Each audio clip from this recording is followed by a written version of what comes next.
Good day everyone. So today we were going to discuss about motivational speech with entitled of The Power to Rise Again. So life isn't always about winning. Sometimes it's about standing up after falling. Each of us face moments of doubt, failure, or fear.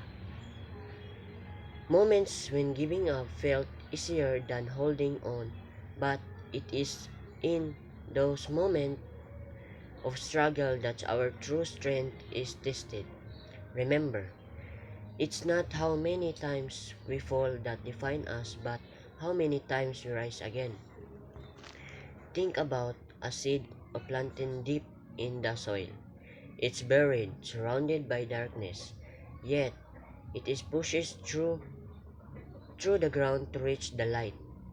In the same way, challenges may cover us in the darkness, but they also give us the chance to grow stronger and rise higher.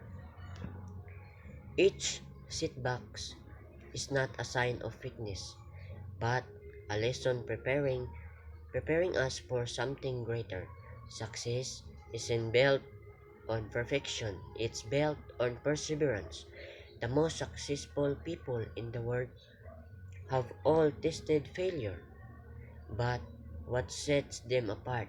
It's them it's their courage to keep going when others stop.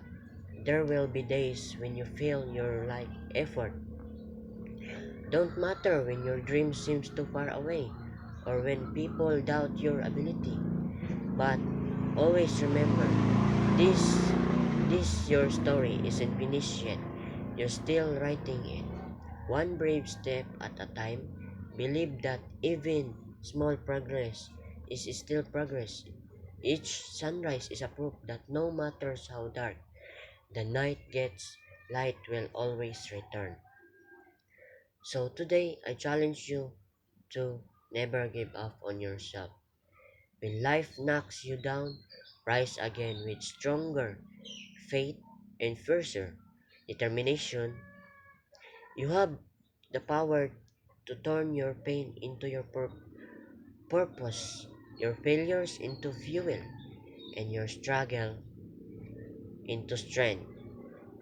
Let your story be a reminder that you are capable of amazing things, not because life are easy, but because you are strong enough to face it. Keep rising, keep believing, and never stop becoming the best version of yourself. And that's all my motivational speech. Thank you.